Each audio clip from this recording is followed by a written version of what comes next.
Welcome back to Beyond the Uniform. I'm Justin Asiri, and our goal is to help members of the military community succeed in their post-service career. Today is episode number 315 about how to become a better storyteller with Paul Smith. Storytelling helps people make decisions. And there's been a lot of research that's gone into that to helping us understand that it turns out human beings make largely subconscious emotional decisions in that emotional processing part of the brain. And then we justify and rationalize those decisions in a more logical thinking part of the brain, which is the conscious thinking part of the brain. So we leave decisions thinking we've made them for these very rational, logical reasons. But the truth is our subconscious reptilian brain kind of decided a few nanoseconds earlier what we want to think and do, and we've just justified it rationally later. Well, normally on the show, I interview military veterans about their civilian career, what they do, how they got there, and advice for other veterans seeking to do the same. Today, however, is a skills episode where I meet with a world-class expert on a topic relevant to our listeners, regardless of their career path. And the topic may surprise you because today is all about storytelling. We talk about why storytelling may make or break your success as a leader, interviewer, and even parent. We talk about how storytelling is one of the most efficient and lasting ways to influence people and organizations. Special thanks to Mike Vigliola from episode 308 for making the introduction to Paul. Normally, when I start the interview, I read the person's bio as part of the interview. I wanted to have as much time as possible for my conversation with Paul, so I wanted to record that as part of the introduction right now. So here's why I think that Paul makes such a great speaker about this topic. Paul is one of the world's leading experts in business storytelling, one of Inc. magazine's top 100 leadership speakers of 2018, a storytelling coach, a best-selling author of the books The 10 Stories Great Leaders Tell, Lead with a Story, Sell with a Story, Parenting with a Story, and 4 Days with Kenny Tedford. His work has been featured in the Wall Street Journal, Time Magazine, Forbes, Fast Company, The Washington Post, PR News, CIO Magazine, Investors Business Daily, Market Research Magazine, The American Banking Journal, and London's Edge Magazine, among others. In his 20 years with Procter & Gamble, Paul held leadership positions in both research and finance functions, and most recently served as Director of Consumer and Communications Research. Prior to Procter & Gamble, Paul was a consultant for Arthur Andersen and Company. His keynote speaking and training clients include international giants like Google, Hewlett Packard, Bayer Medical, Walmart, Kaiser Permanente, Ford Motor, Luxottica, and Procter & Gamble, among dozens of others. Paul holds a bachelor's degree in economics and an MBA from the Wharton School at the University of Pennsylvania. He lives with his wife and 2 sons in the Cincinnati suburb of Mason, Ohio. As always, at beyondtheuniform.org, you'll find show notes that include a text transcript of this interview. It includes links to everything we discuss, including Paul's 5 different books. And we also have over 300 episodes just like this. I encourage you to sign up for our newsletter to learn more about upcoming events and special offers. With that, let's dive into my conversation with Paul. Well, joining me today in Cincinnati, Ohio, my guest is Paul Smith. Paul, welcome to Beyond the Uniform. Hi, thanks for having me on. And I gave listeners a little bit of your bio in the intro, but I just wanted to say before we dive in, storytelling is something in 300 plus interviews that comes up a lot because there are interviews, there are constant situations where veterans are needing to quote unquote sell themselves into a role or organization. And so when we learned about your background, Paul, we were really excited to have a conversation with you and delve deeper into your expertise. So let me just maybe start with, normally on the show we have veterans, and you yourself are not a veteran, but I was just curious, why it was important for you to be willing to speak to the veteran community. Yeah, good question. I mean, a couple of obvious ones for me. My father's a veteran. He served in the Navy during the Korean War, and gosh, I suppose almost everybody has some amount of respect and admiration and appreciation for those of you who do wear the uniform. But probably the main reason is just well, why wouldn't veterans want the benefit of being better storytellers? I mean, I talk to people in all kinds of walks of life. I talk to working mom groups, and I talk to marketing and sales groups and executive leadership teams. And this week I was interviewed by a journalist from a firefighter magazine and a magazine specifically for trucking company executives. I mean, storytelling is really the kind of thing that everyone can benefit from. And gosh, why wouldn't veterans want to avail themselves of that skill set too? And obviously storytelling is a passion of yours. You've written five books that are predominantly about storytelling. Why should listeners be interested in this? Why is this important in our lives today? Well, I think it probably always has been important. I think there was a long period of time where people kind of forgot the benefits of and the importance of storytelling. But in the last 20 or 30 years, I think there's been a resurgence of recognized interest in the subject. And there are a dozen reasons that I lay out in my books, but I think the main one is that storytelling helps people make decisions. And there's been a lot of research that's gone into that to helping us understand that it turns out human beings make largely subconscious emotional decisions in that emotional processing part of the brain. And then we justify and rationalize those decisions in a more logical thinking part of the brain, which is the conscious thinking part of the brain. So we leave decisions thinking we've made them for these very rational, logical reasons. But the truth is our subconscious reptilian brain kind of decided a few nanoseconds earlier what we want to think and do, and we've just justified it rationally later. So if you want to influence what people think and feel and do, in other words, leadership, turns out you need to speak to both parts of the brain, and stories just happen to be an exceptional vehicle for reaching that subconscious part of the brain. I love that. And as you say that, I realize, we've featured so many different career paths on the show. And when you put it like that, it's like, oh man, if I'm a product manager, there's the storytelling about the product. If I'm in marketing, there's the marketing story. If I'm in politics, there's all of these storytelling aspects. And you touched on something I was going to ask about, which is you mentioned leadership. And I was curious to go a little bit deeper there of how does storytelling relate to leadership? Yeah, so that is the job of leaders, I think, is influencing what people think, feel, and do. Right? If I had to encapsulate it, you're trying to influence one of those three things, and probably all of them. Right? And mostly because you're trying to influence what they do. You need the organization to do what it is that you as the leader have decided, they need to do. But in order to do that, the old school way of getting people to do what the leader wants them to do is just to boss them around, right? You wag your finger at them and say, look, I'm the boss. Okay, you need to go do this and this and this and this and this. Go do it.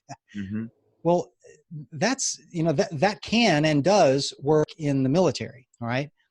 It doesn't work nearly as well in corporate America, right? And probably your veterans find that out very quickly when they become veterans and are no longer actively serving. They get out into the real world, or not the real world, the corporate world, and they realize that just telling people what to do doesn't happen nearly as well as it does in the military, where people have to do what you say, right? And so you need to lead them there through influencing what they think and feel. Right? Because that's how people decide what they're going to do. And stories are that vehicle to get into people's hearts and minds to convince them to do what it is that you want them to do. And one of the things I was excited to learn about is, when I think of my time in the military, I think of the late night mid-watches and the ability of most of the people I worked with to tell incredible stories. But you've done a lot of work. I almost view it as dissecting this. And you had mentioned about 8 questions to be able to answer and how to create a surprise ending. Could you walk through and kind of teach us about the structure of good stories? Yeah, so there are a lot of structures, story structures you could choose that different people have advocated over the years. What I find works best with leaders, and some of them are very complex, by the way. Joseph Campbell popularized the hero's journey storytelling structure that you may have heard of, that a lot of Hollywood folks like to use. Well, that's a 17-step plot structure, and that's just the plot. There's also other parts that you'd have to tell. Anyway, what I've realized in working with executives is, instead of talking about the context and the challenge and the conflict and the resolution and these things that sound a little bit more academic, that if you were going to study, fiction writing or how to become a creative novelist or something, those are the more academic, literary parts that you would study. What's easier for business executives to get their minds around, or leaders in general, is just, what are the questions my story needs to answer, right? And I think there are 8 questions a story needs to answer, and here they are. So the first one is, why should I bother listening to this story? Okay, like, you've got to answer that question first, or your audience might not listen to your story. All right, you got to give them a good reason in the first 10 or 15 seconds to listen to your story, or they might just walk away. All right, once you've done that, then you've earned the right to answer the next 5 questions, and that's these: where and when did it take place? Who's the main character and what did they want? What was the problem or opportunity they ran into? What did they do about it? And how did it turn out in the end? All right, so those are the next 5 questions, and that should sound like the logical flow of a story, right? But if you're doing the math, there's still 2 left. So that is, what did you learn, or what should you have learned from this story? And what should I go do now? Me, the person listening to the story. That's your opportunity to make a recommendation. So those middle 5 are really the story, starting from where and when it happened, all the way down to how did it turn out in the end. The question at the beginning and the ones at the end are the way that you get into a story and get people interested, and then the way you make sure that they go act on the story at the end. I love that, because as you're going through that, I'm thinking, on one extreme of a TED Talk or just a generic presentation, but I'm also thinking of like a hiring career interview process where it seems like the implied what to do next is to give me a job offer. But I love that you kind of end with that. This is what I learned. Like, it's kind of packaging up in a bow. And I also love that you start with, like, you have to, I like that mindset of, you have to earn the right to tell them those next 5 things. And I think especially with people's attention spans so short and so many demands on our time, it's like, it sounds like it's like 10 or 15 seconds to really draw them in and have them leaning forward to listen to the rest of the arc. Yeah. Yeah, definitely. In fact, the entire story is really no more than 2 or 3 minutes long. So you got that first 10 or 15 seconds to get their attention and get them interested in listening to your story. But if your stories last 7, 8, 9, 10, 15 minutes, there's probably something wrong. So these are intended to be short, digestible leadership stories. It's not a whole speech or a presentation that you're going to give. These are individual stories.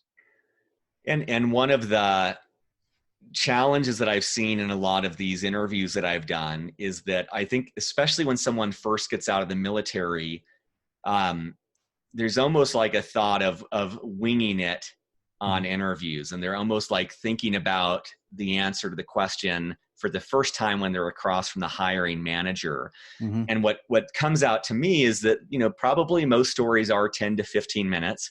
And the way that it gets to be 2 minutes long is through a lot of practice. And I'm wondering if you have any advice for people about how to practice, how to actually get a story that might be unwieldy and actually get it to be better and more powerful. Yeah. So first of all, you're right. Most people just wing it when it comes to storytelling. And that's the first mistake. I think we assume that, anybody can just tell a story and it's fine. Or, there's some people who are natural born storytellers and I'm just not one. So that's just too bad for me. And that's just not true. Storytelling is like any other art form. There are people who are naturally gifted at it and people who are not. And for example, I'm not a naturally gifted musician, but I bet if I wanted to learn to play the guitar, I bet I could learn, right? And what would I do? I'd go take guitar lessons from somebody who knew how to play the guitar, right? I wouldn't just buy a guitar and start strumming on it, right? So it's the same with storytelling. You don't just wing it. learn from somebody who knows how they're doing it, who knows how to do it right, which means take a class, watch some YouTube videos, read a book. That's what I do for a living, is teach people how to tell better stories. And so there are ways to do it. So before you go practice, learn what to practice, right? Learn the right methods. And the way to get the story from that 15-minute long, boring, rambling story down to a 2 or 3 minute succinct story is to follow the structure that I just talked about, the 8 questions. Answer the 8 questions and answer them in that order. And if your stories are longer than 2, 3, 4, 5 minutes, odds are you're answering more than those 8 questions. So I actually have people in classes write down the answer to the 8 questions. So I here are the 8 questions, and there's a little box next to each question. Just in bullet point form, write down the answer to the question. That is now the outline of your story. Now you need to turn that into full sentences, but you'll do that naturally. People can naturally create a sentence out of a bullet point. But that's your story. And if your story is still too long, the advice is go into each of those boxes and start deleting the least important things, but don't delete everything in one box. And the reason is because now you've got one whole question that's not answered at all. So now you have an incomplete story. So it'd be far better to take a little bit out of all 8 boxes than just, well, let me just cut out all the stuff in the middle and I'll just get to the end. Because, I'm an action-oriented leader. I want to, get to the action or get to the result and get to my recommendation. Okay, but now you're not doing storytelling. You're doing bossing around again, right? You want to tell a story, you have to have all the questions answered, even if it's short answers. And what comes through for me on this is I was on submarines, which is probably the far extreme of procedures, but I think listeners, regardless of where they're serving in the military, they have more than their fair share of procedures or standing operating procedures. And what I appreciate about what you're saying is like you're teaching us the procedure for telling a story. And there is a structure, there are rules, there are ways to do this. And I hope for listeners that makes you relax a little bit and breathe easy. Like this is just one more thing, one more skill that you can learn and apply and practice and get better at. And there are not storytellers and non-storytellers. Like anyone can hone this skill set. Yeah, that's a good observation. And I would probably call these guidelines instead of rules, because it is an art form. You can not follow them perfectly and still have a decent story, but they're good guidelines to follow. And I suspect folks in the military, you've got to have rules and regulations and protocols that you follow, or people can die, right? So you have to follow these rules. Storytelling is a little bit more of an art than that, but definitely having the guidelines help. And you said something about a surprise ending. What do you mean by that? Yeah, so, well, it's probably no surprise to you that a surprise ending is an important part of any good story, right? You love the surprise ending in the movies you watch or the novels that you read. But surprises, especially a surprise ending, plays an important role in a leadership story too, but for a very different reason. So it's not just because it makes the story more interesting, although it does that as well. Surprises literally makes your story more memorable to your audience so that they'll remember it and remember the wisdom in it and remember to go do what you want them to do. And the reason it does that is based on the physiology of how memories are formed in the human brain. So it turns out memories are not formed, instantaneously when something happens. It turns out there's a period of time called the memory consolidation period. And it's from a few seconds to a few minutes to sometimes a few hours after something happens, while it's kind of being rendered, processed in the brain before it gets into short-term memory. And during that period of time, the memory is vulnerable to either being lost, like if you get your head hit in a car accident or a football injury and you get a concussion, people lose that memory entirely. And that's why people often don't remember the accident when they get a concussion. But during that period of time, it can also be enhanced. And it can be enhanced when a little bit of adrenaline gets released in your system. That adrenaline literally, biologically, physiologically makes that memory consolidation process faster and more efficient. So you remember things better with that little adrenaline in your system. So the surprise ending triggers the release of adrenaline such that everything that happens then at the end of that story, or that's still in memory consolidation when that release happens, will be remembered better. So there's a very practical reason to add it to a leadership story. I love that. I'm thinking just evolutionary. I can see why when our system is flooded with adrenaline, it sounds like our mind is like, hey, take this in, remember this, this is important. Yeah. And I love how it seems like you're almost giving a hack to people of like, look, this is the way people's bodies work. You can kind of hack into that by creating this tension, that surprise. You can ingrain it. And there's so many distractions today. You want your story, your advice, your guidance, your impression to be memorable.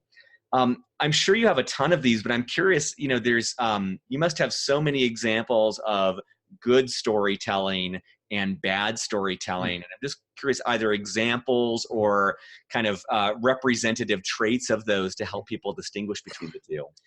Yeah.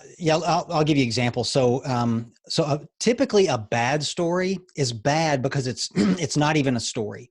It's just advice, and people think that they're telling a story because something in their narrative mentions that something happened, or I'm relying on my experience, so this is a story, and it's really not a story. For example, you might hear somebody say something like, look, kid, I've been in this business for 30 years, and here's what I've learned about leadership. Sometimes you really just need to go with your gut and make a decision fast, and figure it out later. And if you made a mistake, apologize and move on. But that's really what it takes to be successful. And they'll say something like that. A very well-meaning leader will give that kind of advice and think that they've told this great story. Well, no, you gave a great piece of advice, but you didn't tell any story. So the way to give that piece of advice with a story, in fact, the example I give you is actually from a guy Mike Figliolo. I think you had him on your show earlier, right? Yeah, very recently. Yeah, good. Okay, so I'm going to tell one of his stories from his experience in the Army. So he's a West Point guy, as you remember, and one of his first leadership experiences was being a tank platoon leader. So he was leading, I think, 15 soldiers that manned 4 of those M1A1 battle tanks, right? So I think they were off at a field training exercise, and I think it was Fort Irwin, California. So it was basically war games with fake weapons but real tanks, right? So it's basically a game of laser tag, with these tanks, right? And I think it's one of those 10-mile long and 5-mile wide training fields. And they literally were going to have 400 tanks on this side and 400 on this side go into the simulated battle. And Mike, it turned out, was leading the first tank out of all 400 on his side of the field. So of course, the night before, he had to sit down with a commanding officer and look at, the map of the land and figure out a battle strategy and where they're going to turn and take up position to have the best odds of winning the battle. And so then it starts the next day, and all 400 tanks, they start racing out onto the field with Mike's tank in the lead. And they get, 3 or 4 minutes into it, and he gets to a point where he's got to decide to go left or right down one of these 2 passes. And he can't remember which way to go because, of course, a battlefield looks different through the opening in the hatch than it does on a map in a conference room, right? Especially when you're going 30 miles an hour and people are shooting at you. So he's got a decision to make. He can either stop the tank, turn on the light, get out the map, figure out the right way to go, and it might take him 30 seconds or something, and make the right decision, or he can just make a decision. He can guess, basically. Well, Mike chose option 2, and he yells out, "Driver, go left," not really knowing if that was the right answer or not. So the driver turns left. So the tank number 2, of course, turns left and follows him. Tank number 3, and so they all start going left. Well, a few seconds after that turn, the little whoopee light on top of his tank starts flashing, which means you got shot by a laser, you're dead, right? So he has to stop the tank, pop the hatch, they get out, and they're done for the rest of the day, right? They have to sit out there and just watch all the fun happen.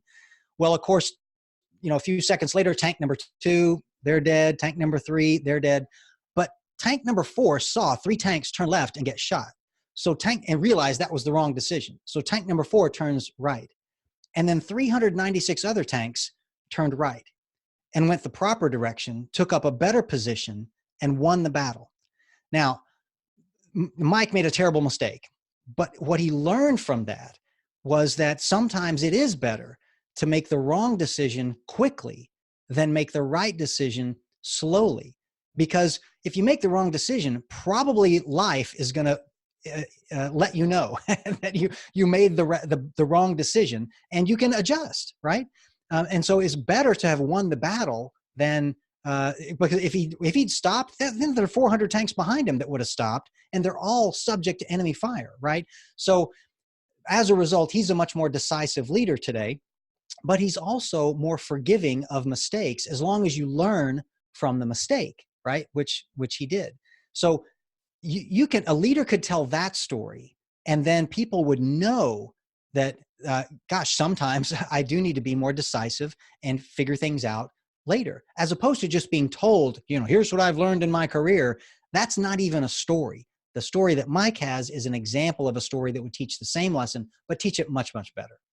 I love that. I mean, what a great story, first of all. And there's that kind of show, don't tell thing. And I'm thinking of all the times I've just said things like that, of like, oh, I need to be tolerant of a subordinate's mistake, that's like so flat. It's like you forget that so quickly. But like that story, there's different, it's like Inception. You're like planting these seeds in our brain. And like, the person, when you're telling the story, I'm visualizing myself there, like so much more of that's ingrained.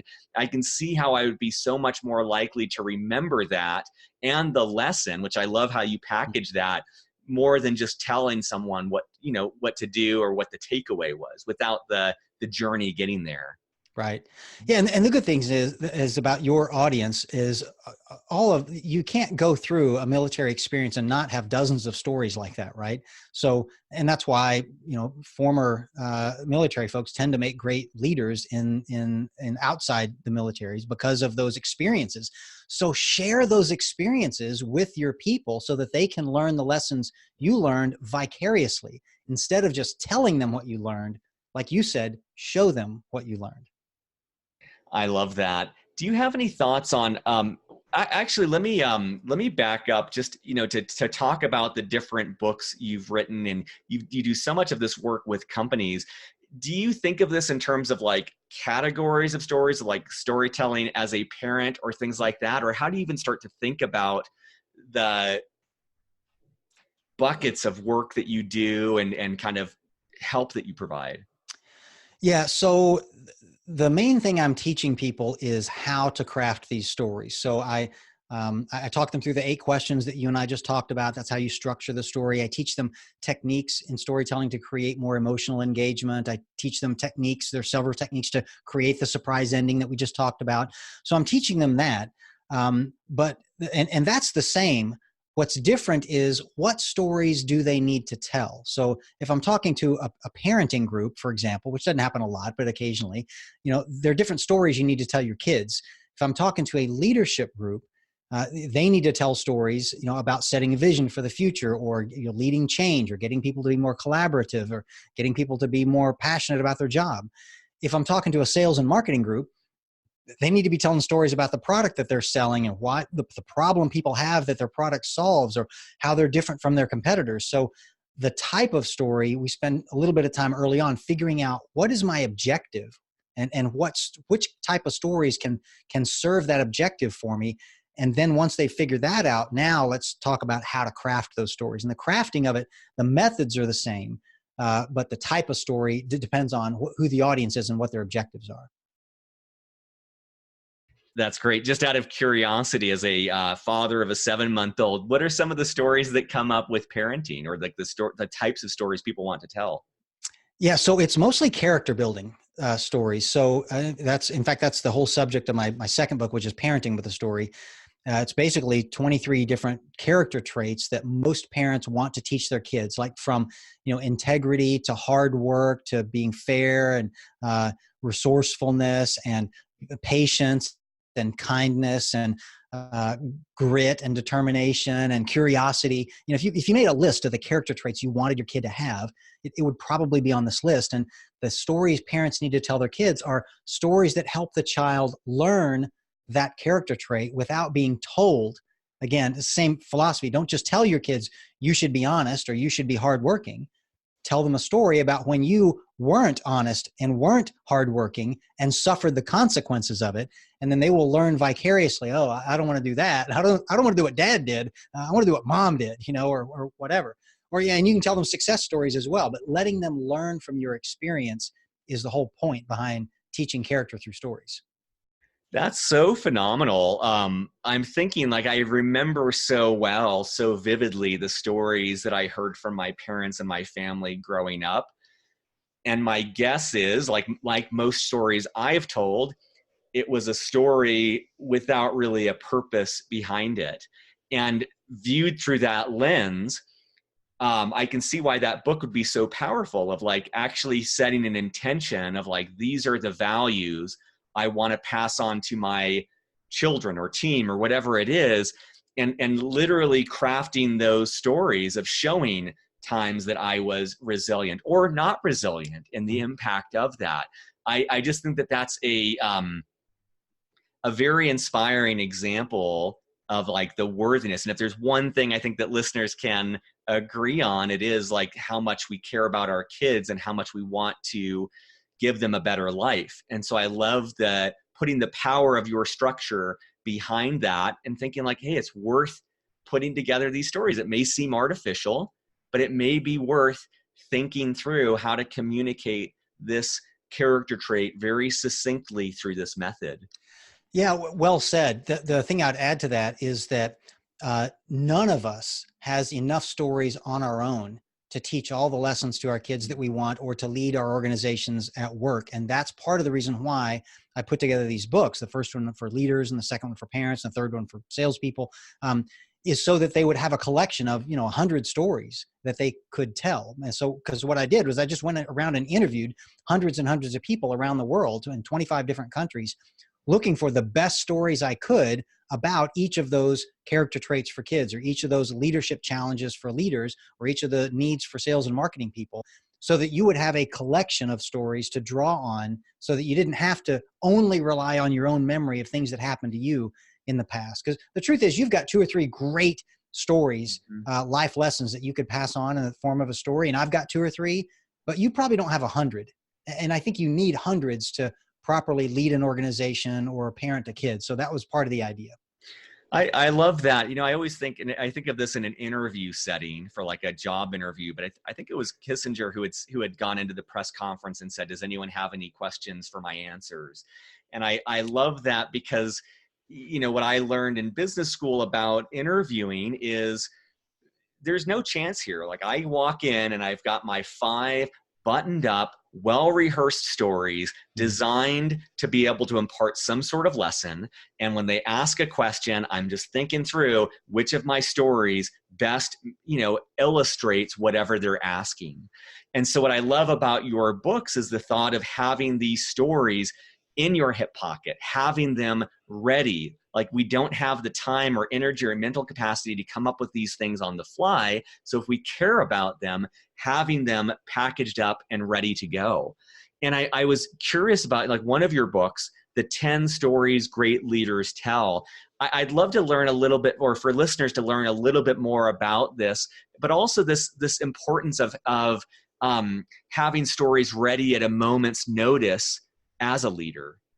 Yeah. So let me answer that second one first, about having these stories in your hip pocket. Exactly. And probably more eloquently said. I tend to refer to it as your repertoire of stories, or sometimes I refer to it as arrows in your quiver. You need to have lots of them ready at a moment's notice. And so you can't just rely on your own history for that. You need to collect them. And I literally collect them, I write them out in, Microsoft Word files, so that I have, hundreds and hundreds of stories that I can go remind myself of. Now, you don't have to do that. If you got a good memory, you don't need to, but documenting them is a good idea. Just like we document everything important in the world today. Stories should be one of them. As for your first question about this, so the most recent book is the 10 stories great leaders tell. And the reason for writing that is really just because throughout the other 3 books, I've covered, I think, 70 different types of stories. And I'll admit that's a lot and not very focused. So I challenged myself to pick the 10 most important stories that I think any leader needs to be able to tell. So in fact, I'll share the list with you if you're interested. And I think I see your head nodding there, so I'm going to go ahead and do that. I'm on mute, but yeah, I'm all in. Yeah. So the first 4 kind of go together because they're about setting direction for the organization. So that's where we came from. That's a founding story. Why we can't stay there, a case for change story. where we're going, a vision story, and how we're going to get there, which is a strategy story. So I think if a leader can tell those 4 stories, they're much more likely to get the organization to go where you need them to go, because you can articulate where we've been, where we're going, how we're going to get there, et cetera. Now, the next 4 kind of go together as well, but they're more about who we are as an organization. So that's what we believe, a corporate values story, who we serve, a sales story, classical sales story, what we do for our customers. That's the sales story. The who we serve is more of introducing your audience to your customers so they know who it is we work for. Then what we do for our customers, that's more of a sales story. Then the 8th one is how we're different from our competitors. So I call that a marketing story, because marketing is more about differentiating yourself from your competitors. So if a leader can articulate those 4 things, they basically know how to explain who we are, what we do, who we do it for, and how we're different from our competitors, right? If you're a leader of an organization and you can't articulate that well, you really don't know what you're doing.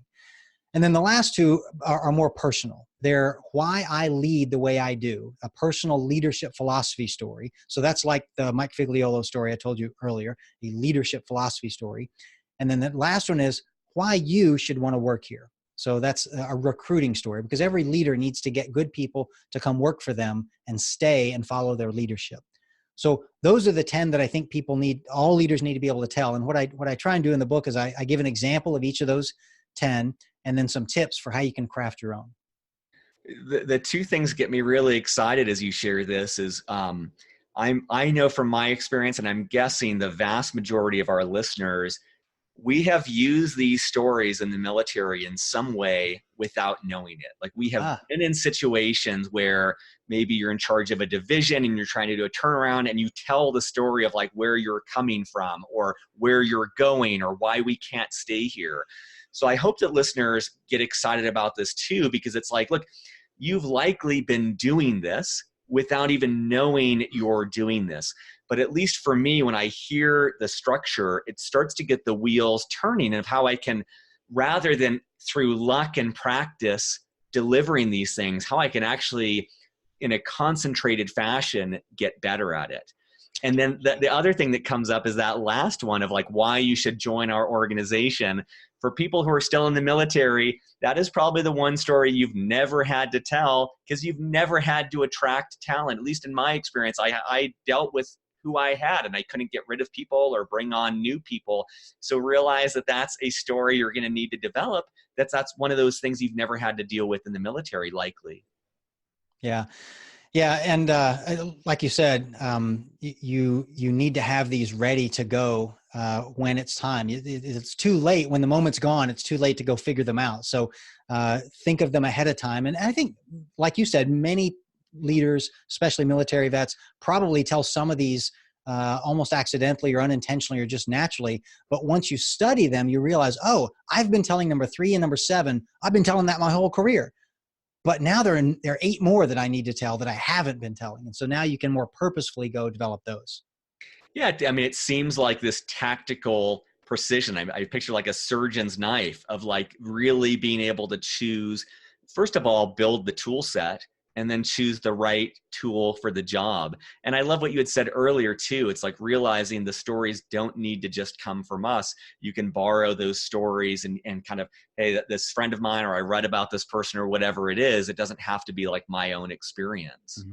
Yeah, exactly. I always like to ask about resources. And of course, we'll list all of your books in the show notes for this episode at beyondtheuniform.org. With those, or in addition to those, are there any podcasts, books, conferences, movies, videos that you would recommend to listeners? Yeah, a couple of things. I do try and put everything that's important into those books. So my best thinking about storytelling for leaders is in those books. I do also do a podcast like you do every week.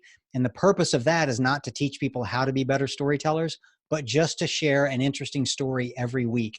So I often have, some other leader, executive, or author on the show to share one story and the lesson that they learned from that story. So for people that want to add to their repertoire, their hip, the size of their hip pocket with those stories in it, if you want to add a story a week, please lead with a story is the name of that podcast. The other thing I would recommend is, and we touched on this a little bit earlier, but begin to build your repertoire of stories by creating a wish list, right? So write down, like, so here's a list of the 10 stories, that I just went through. That could be your starting list of, I wish I had these 10 stories.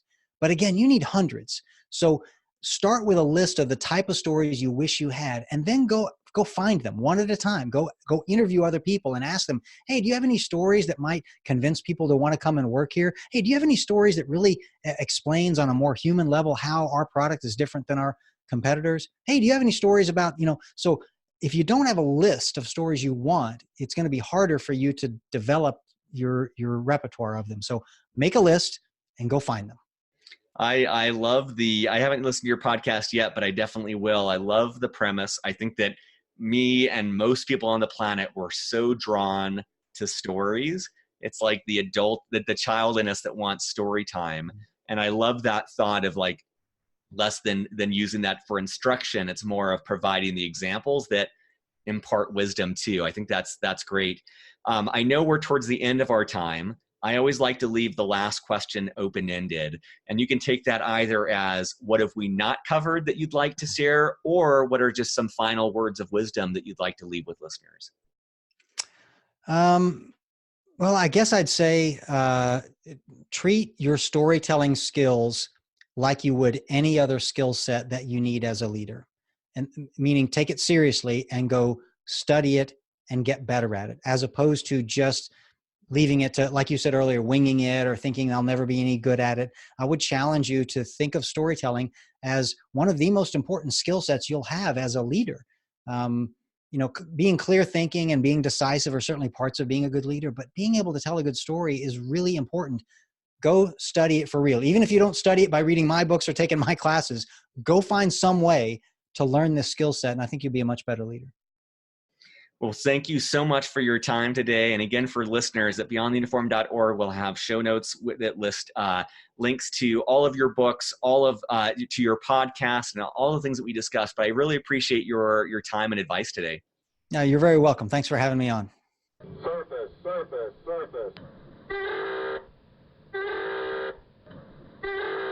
Thank you so much for listening. I hope you enjoyed this episode. Quick couple admin points.